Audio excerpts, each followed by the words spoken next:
بھی ذکر فرمایا، گردن کا بھی اللہ نے ذکر فرمایا، اور اللہ نے اپنے محبوب کی آنکھوں کا ذکر فرمایا۔ وَلَا تَمُدَّنَّ عَيْنَيْكَ، آنکھوں کا بھی اللہ نے اپنے محبوب کی آنکھوں کا ذکر فرمایا، اور اپنے محبوب کے چہرے کا ذکر فرمایا۔ اللہ فرماتے ہیں قَدْ نَرَى تَقَلُّبَ وَجْهِكَ فِي السَّمَاءِ، میرے محبوب ہمیں پتہ ہے، ہم دیکھ رہے تھے جب آپ بار بار اپنا چہرہ آسمان کی طرف کرتے تھے کہ قبلہ کی تبدیلی کا حکم آ جائے، مسجد اقصی قبلہ رہا 6 مہینے، حکم آ جائے خانہ کعبہ کو قبلہ بنا دیا جائے۔ اللہ فرماتا ہے میرا محبوب ہم آپ کے چہرے کا اوپر بار بار دیکھنا، ہمیں معلوم ہے ہم آپ کے چہرے کو دیکھ رہے تھے۔ سبحان اللہ۔ کوئی نبی پیغمبر ایسا نہیں جن کے جسم کے اعضاء کا اللہ نے ذکر قرآن میں کیا ہو سوائے اپنے آخری نبی صلی اللہ علیہ وسلم کے، حتیٰ کہ اللہ نے اپنے محبوب کی عمر کی قسم اٹھائی، لَعَمْرُكَ إِنَّهُمْ لَفِي سَكْرَتِهِمْ يَعْمَهُونَ، اپنے محبوب کے شہروں کی قسم اٹھائی، لَا أُقْسِمُ بِهَذَا الْبَلَدِ، اللہ نے اپنے محبوب صلی اللہ علیہ وسلم کے ازواج کا قرآن میں ذکر کیا، بیویوں کا ذکر کیا، بیٹیوں کا ذکر کیا، نبی علیہ السلام کے صحابہ کا ذکر کیا، حتیٰ کہ اللہ نے اپنے محبوب کی اس چادر کا، اس کمبل کا، اللہ نے اس اپنے محبوب کی کمبلی کا ذکر کیا جو حضور اپنے اوپر لیا کرتے تھے۔ یا ایھا المزمل، یا ایھا المدثر، جو نبی علیہ السلام کے ساتھ منسوب چیزیں ہیں، جو اللہ کے نبی علیہ السلام کے ساتھ لگتی تھیں، اللہ نے ان کا بھی قرآن میں ذکر فرما دیا۔ سبحان اللہ۔ سمجھنے والی بات ہے، اللہ اکبر۔ اسی وجہ سے وہ عیسائی نے کہا تھا نا، ہمارے ایک نوجوان بچے، ان کو کہا جی دیکھو جی تم عیسائی ہو جاؤ، انہوں نے کہا کیوں؟ کہنے لگا اس وجہ سے کہ قرآن میں تمہارے نبی کا 4 دفعہ ذکر آیا، صرف نام حضرت محمد صلی اللہ علیہ وسلم، اور ہمارے نبی عیسیٰ علیہ السلام کا تو پتہ نہیں کتنے بار آیا ہے۔ اس نے ایک عالم سے پوچھا تو عالم نے پھر جواب دیا، اس نے کہا ذرا اوپر کرو نا، آسمان کی طرف منہ کرو، تو سورج کتنے آسمان میں؟ چاند اور ستارے بے شمار، ستارے بالکل اسی طرح ہمارے نبی کا نام تو 4 دفعہ قرآن میں آیا ہے، لیکن اللہ نے اپنے محبوب صلی اللہ علیہ وسلم کے تذکرے، نبی علیہ السلام کا ذکر پاک اور حضور پاک صلی اللہ علیہ وسلم کی سیرت، آپ کی اخلاق، آپ کی عادات، آپ کی عبادات اور نبی علیہ السلام کی طرف منسوب چیزیں، ان کا اللہ نے قرآن میں ہر سپارے میں، ہر صورت میں، ہر صفحے پر اللہ نے ذکر کیا، اور اس انداز میں ذکر کیا جیسے آسمان پر ایک ہی سورج ہے اور ایک ہی چاند ہے، لیکن ستاروں سے اللہ نے آسمان کو مزین کر دیا ہے، خوبصورت بنا دیا ہے۔ اللہ نے بھی اپنے کلام کو اپنے محبوب کے ذکر سے مزین کر دیا۔ تو پھر عیسائی لاجواب ہو گیا، ان کے بولے تو تسی گل سمجھ آ گئی، تو ان کے بولی آئی، سب نے سمجھ آ گئی ہے۔ اللہ اکبر کبیرہ، میرے مسلمان بھائیو، اللہ نے ہمارے محبوب صلی اللہ علیہ وسلم کو ہر طرح کی عظمتیں اور ہر طرح کے کمالات عطا فرمائے، ایسے کمالات اللہ نے کسی کو بھی نہیں عطا فرمائے۔ سبحان اللہ۔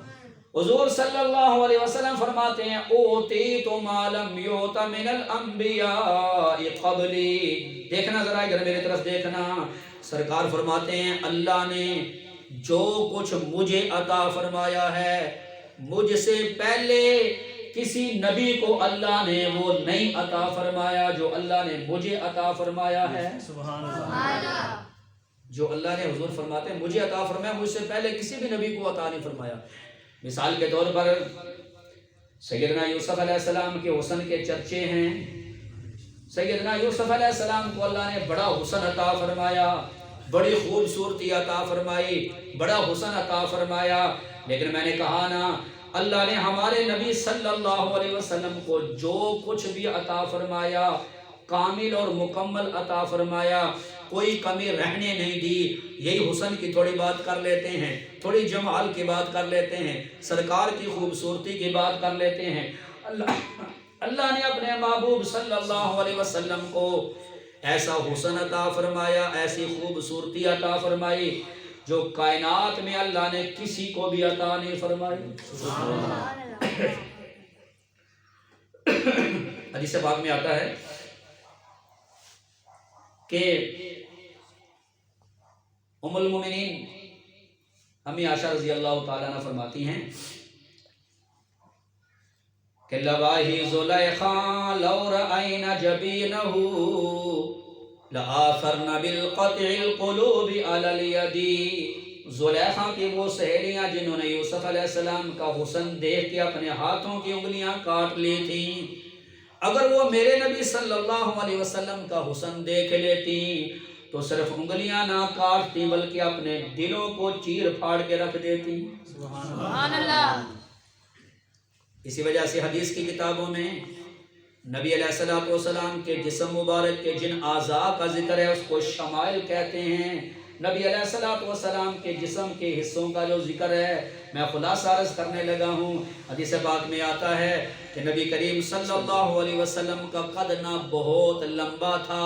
نہ بہت چھوٹا تھا، بلکہ نبی علیہ السلام کا قد درمیانہ تھا۔ نبی علیہ السلام کے بال مبارک نہ بالکل سیدھے تھے نہ بالکل گھنگریالے تھے، بلکہ کچھ ان کے اندر بل تھا، کچھ خم لیے ہوئے تھے۔ نبی کریم صلی اللہ علیہ وسلم کے یہ جو پیشانی مبارک ہے یہ قدرتی طور پر اونچی محسوس ہوتی تھی اور اس پر ایک روشنی اور نور ہمیشہ نظر آیا کرتا تھا۔ حضور صلی اللہ علیہ وسلم کی یہ جو ابرو مبارک ہیں یہ ابرو مبارک آپس میں ملے ہوئے نہیں تھے بلکہ ان میں تھوڑا سا فاصلہ تھا اور اتنے خوبصورت تھے جتنا کہ جیسے کسی دو تلواروں کو آمنے سامنے رکھا جائے جیسے ان کا منظر ہوتا ہے، ایسے نبی علیہ السلام کے یہ دونوں ابرو مبارک تھے اور ان کے درمیان میں اللہ نے ایک رگ پیدا کی تھی جو غصے کے وقت ابھر جایا کرتی تھی، غصے کے وقت ابھر جایا کرتی تھی۔ اور حضور صلی اللہ علیہ وسلم کی ناک مبارک اللہ نے اونچی بنائی تھی جو خوبصورتی کی نشانی ہوتی ہے،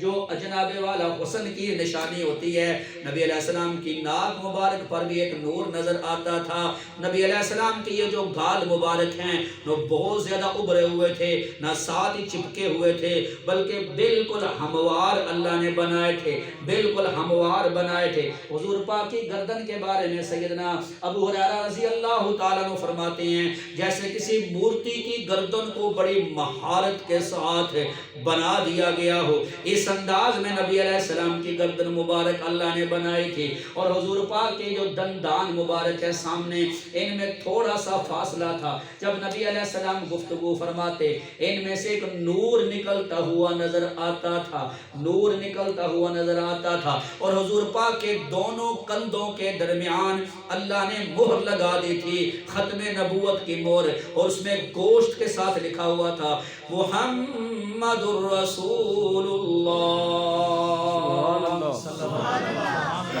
یہاں مجھے سیدنا علی رضی اللہ تعالیٰ عنہ کا فرمان یاد آ گیا۔ سیدنا علی رضی اللہ تعالیٰ عنہ فرماتے ہیں کہ نبی علیہ السلام کو جو بندہ دیکھتا تھا بس وہ اتنا ہی کہہ سکتا تھا لم ار قبلہ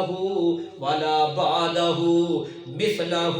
کہ نبی علیہ السلام جیسا حسن و جمال والا، حضور جیسا خوبصورت آدمی نہ میں نے پہلے کبھی دیکھا نہ آپ کے دنیا سے چلے جانے کے بعد دیکھا۔ اللہ نے ایسا آپ کو حسن عطا فرمایا۔ اور حدیث پاک میں آتا ہے نبی علیہ السلام کی داڑھی مبارک بھرپور تھی، بالوں سے گنجان اور بھرپور انداز میں نبی علیہ السلام کی داڑھی مبارک تھی۔ 20 یا 22 بال نبی علیہ السلام کی داڑھی اور سر میں سفید تھے، باقی سارے بال مبارک وہ کالے تھے۔ تو اللہ کے نبی علیہ السلام کی داڑھی مبارک بھرپور تھی، چھوٹی نہیں تھی۔ سبحان اللہ۔ سمجھ آ رہی ہے کہ نہیں آ رہی؟ بولو۔ حضور صلی اللہ علیہ وسلم کا حسن، یہاں پر ایک نقطے کی بات عرض کرتا ہوں، توجہ رکھنا۔ ایک ہوتا ہے حسن اور ایک ہوتا ہے جمال، ان میں تھوڑا سا فرق ہے۔ جہاں پر حسن کی انتہا ہوتی ہے نا وہاں سے جمال کی ابتدا ہوتی ہے، جہاں حسن کی انتہا ہوتی ہے وہاں سے جمال کی ابتدا ہوتی ہے۔ اسی وجہ سے حدیث پاک میں آتا ہے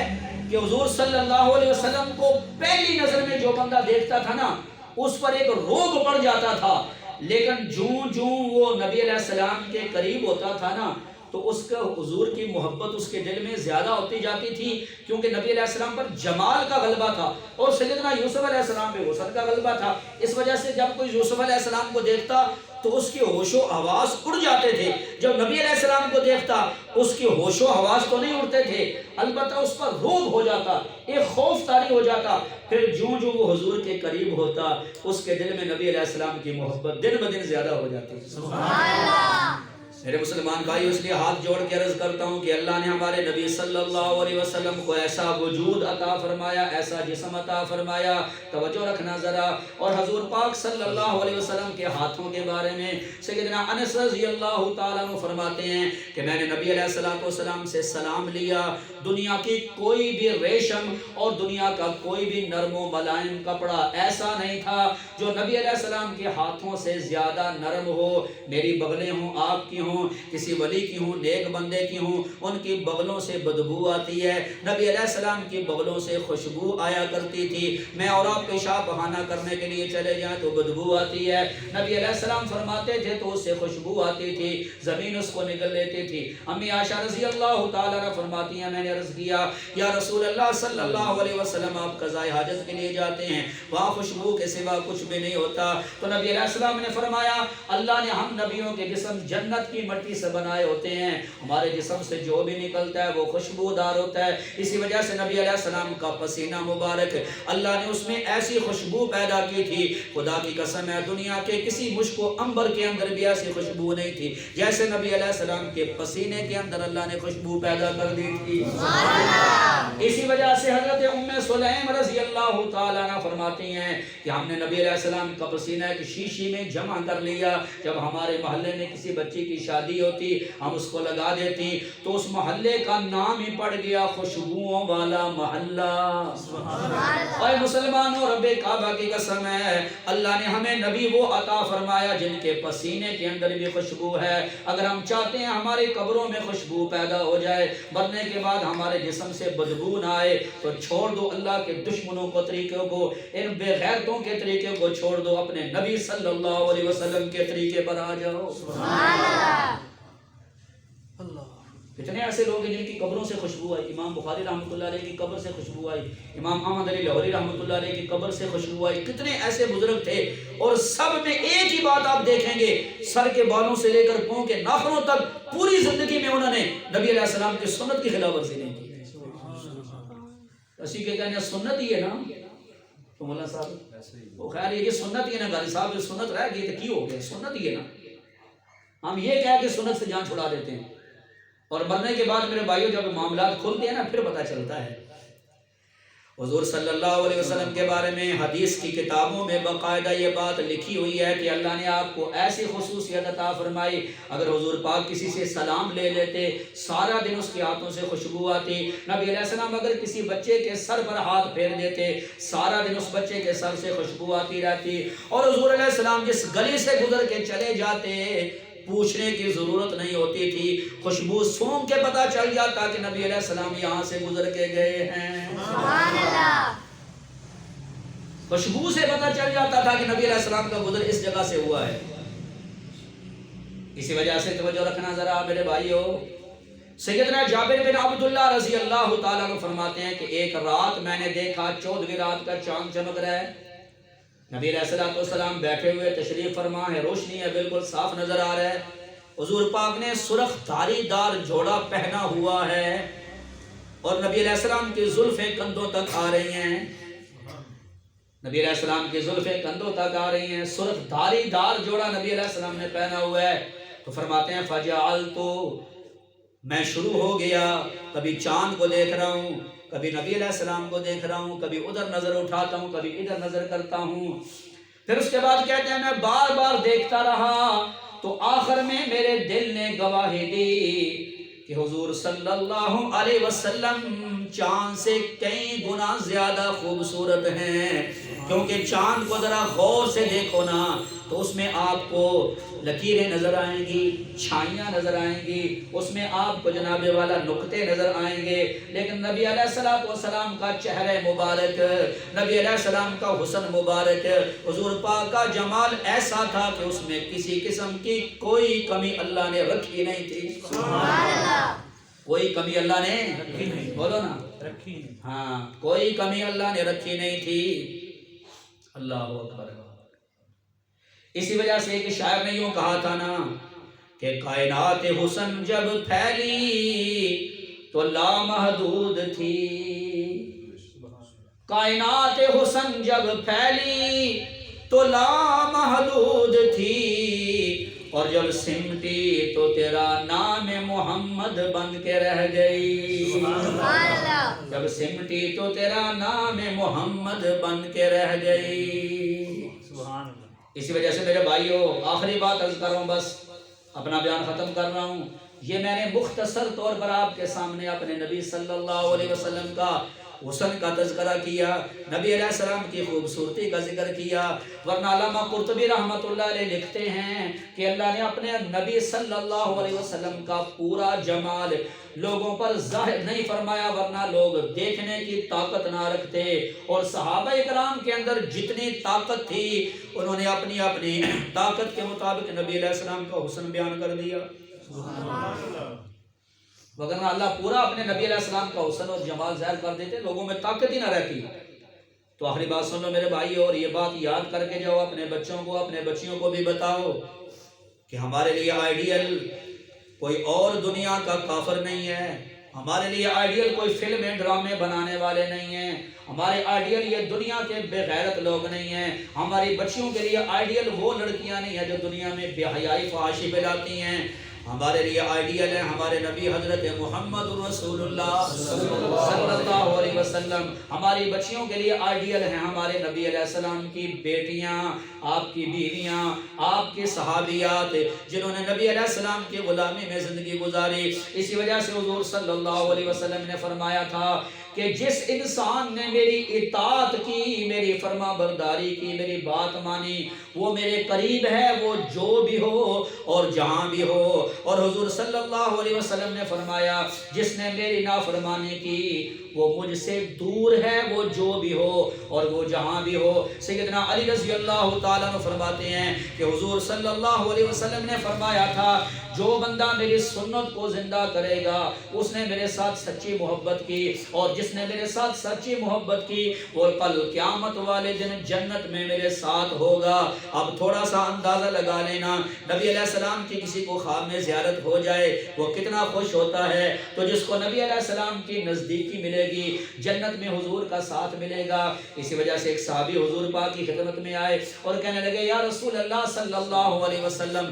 مجھے آپ سے بڑی محبت ہے، اتنی محبت ہے میں گھر میں جاتا ہوں بے قرار ہو جاتا ہوں، بے چین ہو جاتا ہوں، آپ کی یاد ستانے لگتی ہے، پھر آ کر آپ کی زیارت کرتا ہوں، پھر اپنے گھر میں جاتا ہوں، یا رسول اللہ صلی اللہ علیہ وسلم پتہ نہیں ہم جنت میں جائیں گے کہ نہیں، اور چلے بھی گئے تو آپ تو بڑے درجے میں ہوں گے، ہم چھوٹے درجے میں ہوں گے، جنت میں آپ کی زیارت نہیں ہوگی تو یا رسول اللہ صلی اللہ علیہ وسلم وہاں پر ہمارا گزارا کیسے ہوگا؟ سبحان اللہ۔ اس کو کہتے ہیں سچی محبت، سچی الفت، اس کو کہتے ہیں عشق رسول، کہ سیدنا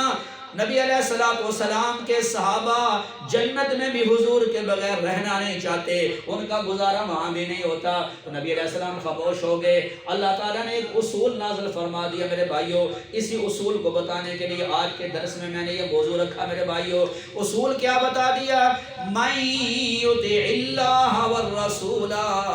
جو سارے معاملات میں بات مانے گا، اطاعت کرے گا اللہ کی اور اللہ کے رسول صلی اللہ علیہ وسلم کی، فَأُولَٰئِكَ مَعَ الَّذِينَ أَنْعَمَ اللَّهُ عَلَيْهِم مِّنَ النَّبِيِّينَ وَالصِّدِّيقِينَ وَالشُّهَدَاءِ وَالصَّالِحِينَ۔ یہاں کوئی فرق نہیں ہے خاندان کیا ہو، کس ملک کا رہنے والا ہو، جاہل ہو یا عالم ہو، پڑھا لکھا ہو یا ان پڑھ ہو، بڑا ہو یا چھوٹا ہو، بڑے خاندان کا ہو یا چھوٹے خاندان کا ہو، فرمایا جو بھی بات مانے گا، جو بھی اطاعت کرے گا اللہ کی اور اللہ کے رسول صلی اللہ علیہ وسلم کی، تو ایسے لوگوں کو نبیوں کا ساتھ ملے گا، صدیقوں کا ساتھ ملے گا، شہداء کا ساتھ ملے گا، اور صالحین نیک بندوں کا ساتھ ملے گا۔ سبحان اللہ۔ لیکن شرط کیا میرے بھائیوں؟ بات مانے، اطاعت کرے، رسول اللہ صلی اللہ علیہ وسلم کی سنت کو زندہ کرے۔ میرے بھائیوں اس لیے بڑے احترام سے عرض کر رہا ہوں بھائیوں، یہ تو سارے آپ کو بتاتے ہیں نماز پڑھیں سب کچھ کریں، لیکن اس بات کو ہلکا بیان کیا جاتا ہے بھائیوں داڑھی رکھ لو، خدا کی قسم اس میں دنیا آخرت کی عزت ہے، داڑھی نہ کٹاؤ، موت آ گئی تو بڑی پریشانی ہوگی۔ میں نے خود واقعہ پڑھا ہے، کراچی میں ایک نوجوان فوت ہو گیا، بعد میں کراچی میں لاوارث سمجھ کر انہوں نے دفن کر دیا۔ جب اس کے وارث ملے انہوں نے قبر کھودی، ادھر دیکھیں سارے، یہ پوری داڑھی جو ہے نا یہ بچھوؤں کی بنی ہوتی ہے، ادھر بچھو کاٹ کاٹ کے کھا رہے ہیں۔ بعد میں پوچھا گیا تو کہا کہ اصل میں اس نوجوان نے اپنی شادی کرنے کے لیے، شادی کے لیے داڑھی رکھی ہوئی تھی، بعد میں داڑھی کٹا دی کہ میری شادی ہو جائے، تو اس کی موت آ گئی، شادی تو نصیب نہیں، قبر میں پہنچ گیا، تو داڑھی اس کی کاٹ کاٹ کے بچھو اس کو کھا رہے ہیں۔ میرے بھائیوں ہماری ذمہ داری ہے آپ کو ساری باتیں کھل کے بتانا، یہ کوئی چھوٹا گناہ نہیں میرے بھائیوں، بہت بڑا گناہ ہے۔ تو اس لیے سارے بھائی اس بات پہ توجہ دیں، اللہ پاک سے توفیق بھی مانگیں، تو ہم کم از کم یہ تو کہہ سکیں گے کہ یا رب تیرے محبوب کی شباہت لے کے آیا ہوں، یا رب تیرے محبوب کی شباہت لے کے آیا ہوں، حقیقت اس کو تو کر دے میں صورت لے کے آیا ہوں۔ اللہ حقیقت اس کو تو کر دے میں صورت لے کے آیا ہوں۔ اللہ تعالیٰ مجھے بھی اور آپ سب حضرات کو عمل کی توفیق عطا فرمائے۔ وآخر دعوانا الحمدللہ رب العالمین۔ سارے مریضوں کے لیے دعا فرما لیں، خصوصاً ملک ناصر صاحب کا ایک بھانجا زہرہ بیمار ہے، تو ان کا دل کا بائی پاس ہوا ہے، ان کے لیے دعا فرما لیں، اللہ تعالیٰ انہیں صحت کاملہ عطا فرمائے۔ الحمدللہ رب العالمین والعاقبۃ للمتقین والصلاۃ والسلام علی سید الرسل وخاتم الانبیاء والمرسلین۔ اللهم لك الحمد كما أنت أهله، وصل على محمد كما أنت أهله، وافعل بنا ما أنت أهله، فإنك أهل التقوى وأهل المغفرة۔ اللهم ربنا آتنا في الدنيا حسنة وفي الآخرة حسنة وقنا عذاب النار۔ یا میرے مولا کریم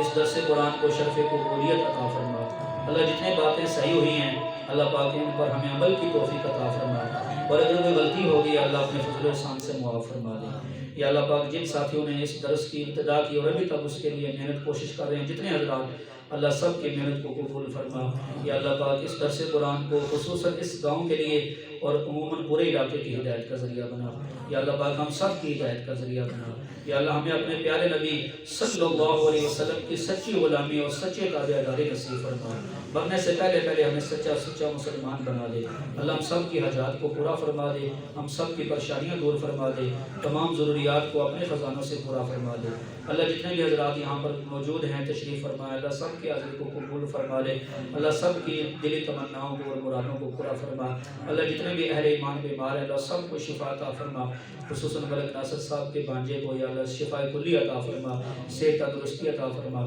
خیر و عافیت والا معاملہ فرما۔ اللہ جتنے حضرات نے دعاؤں کے لیے کہا اللہ سب کی جو بھی حاجات ہیں اللہ ان کو پورا فرما، اللہ جن کی جو بھی پریشانیاں اللہ ان پریشانیوں کو دور فرما۔ اللہ ہم سب کو دنیا آخرت کی کامیابی عطا فرما، دنیا آخرت کی ناکامی سے اللہ ہمیں محفوظ فرما دے۔ اللہم انا نسألک من خیر ما سألک منہ عبدک و نبیک محمد صلی اللہ علیہ وسلم، ونعوذ بک من شر ما استعاذک منہ عبدک و نبیک محمد صلی اللہ علیہ وسلم۔ ربنا تقبل منا انک انت السمیع العلیم وتب علینا انک انت التواب الرحیم، وصلی اللہ تعالی علی خیر خلقہ محمد وعلی آلہ واصحابہ۔